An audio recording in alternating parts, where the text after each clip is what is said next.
संदीप देर शाम को ऑफिस से लौटा तो रसोई घर में खटर पटर की आवाज़ सुनाई दी। उसने झांका तो देखा कि उसकी माँ बर्तन मांज रही थी। माँ की उम्र हो चली है, वो घुटनों के दर्द से परेशान रहती है। जनवरी का महीना था, मौसम बहुत ठंडा था। वातावरण में धुंध थी, इतनी ठंड महसूस हो रही थी कि उसके कान सुन हो गए थे। वह चुपके से आगे बढ़ गया। अपने बैग को उसने कमरे में रखा और हाथ मुंह धोने बाथरूम में चला गया। उसने गीजर ऑन किया, फिर बेडरूम का जायजा लिया। वहाँ उसकी पत्नी इंदु रजाई में बैठी टीवी देख रही थी। इंदु एक नंबर की नकचढ़ी, सुंदर और बेहद तेज मिजाज की है। उसे देखते ही इंदु चहक उठी। अरे, आज तो आपने देर कर दी।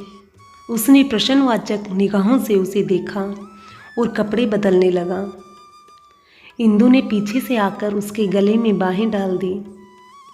पता है, मैं कितनी देर से आपका इंतज़ार कर रही थी। उसने पूछा, क्यों? ये भी कोई बात है, इंदु शर्माते हुए बोली। चलो चाय तो पिलाओ, बहुत ठंड है। अरे, काम वाली 15 दिन की छुट्टी मांगकर गाँव चली गई है।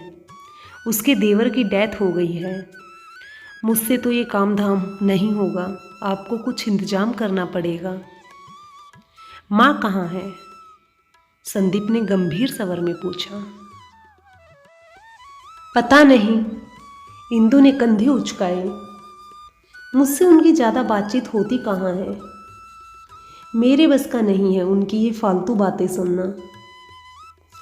संदीप सोच में डूब गया। चलो, ये तो बहू है, पर माँ का बेटा भी कहाँ उसका हो पाया। पिताजी को गुजरे 20 साल हो गए हैं। माँ हमेशा से चुपचाप सारे दुखों को खुद में समेटे खामोशी से जी रही है। 10 साल का था जब पिताजी की मृत्यु हुई थी, पर माँ ने उसे कभी भी किसी चीज़ की कमी महसूस नहीं होने दी थी। 25 बीघे जमीन की खेती अकेले संभाल रही थी। इस बात को उसके चाचा और ताऊजी कभी बर्दाश्त नहीं कर पाए थे कि एक औरत उनकी बराबरी कैसे कर सकती है, जिसकी जुबान भी कभी उनके सामने नहीं खुलती थी। उन्होंने माँ को परेशान करने में कोई कसर नहीं छोड़ी थी, पर माँ ने अपने आप को बेहद मजबूती से अपने बेटे के लिए खड़ा कर दिया था। माँ कभी भी उससे इंदु की शिकायत नहीं करती है, क्योंकि वो इंदु के स्वभाव से अच्छी तरह से परिचित है। जब वह कुछ पूछता है तो मुस्कुरा देती है। आज जब वह कामयाब है, तब भी वो अपनी माँ के लिए कुछ नहीं कर सकता। इंदु को समझाने का मतलब तो पत्थर पर सिर मारना है। वह रसोई घर में आया। माँ चाय चढ़ा चुकी थी। उसके लिए पीने का पानी गर्म कर दिया था। उसने खामोशी से पानी पिया, पर आज माँ का हालचाल नहीं पूछा। वह वहीं से तेजी से चिल्लाया कि इंदु, जल्दी से बाहर आओ। इंदु झल्लाते हुए बाहर आकर खड़ी हो गई। ये बुढ़िया मुझे पूरे मोहल्ले में बदनाम करना चाहती है, संदीप ने चिल्लाकर कहा। इंदु आश्चर्य से उसे देखने लगी और पूछा, क्या हुआ? माँ के पैरों तले जमीन खिसक गई। उसके हाथ कांपने लगे। अभी बाहर पड़ोस वाली काकी मिली थी, कह रही थी कि संदीप, तुमने तो अपनी माँ को नौकरानी बनाकर रख दिया है।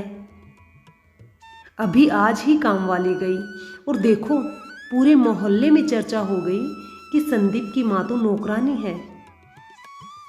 इसलिए ही तो मैं तुम्हें कहती हूँ कि चलो अलग रहेंगे, पर तुम मेरी सुनते कहाँ हो।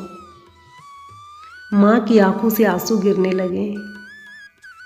उसने कोई सफाई नहीं दी, चुपचाप भारी कदमों से अपने कमरे में चली गई।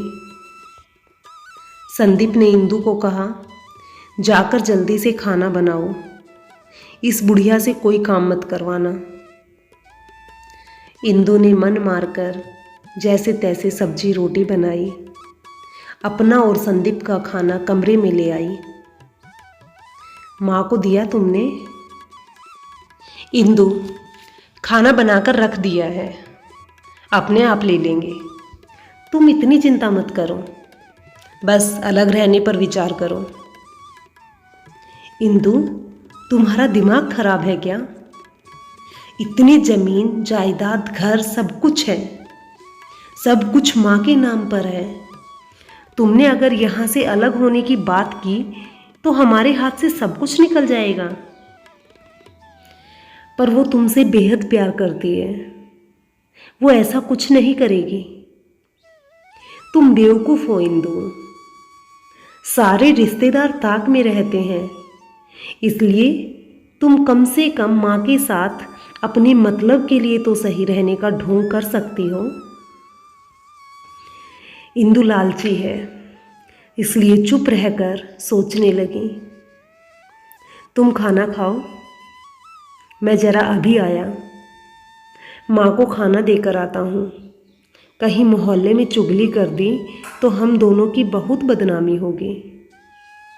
वह रसोई घर में गया, उसने खाना गरम किया, 2 रोटी और सब्जी थी, प्लेट लगाई और फिर माँ के कमरे में चला गया।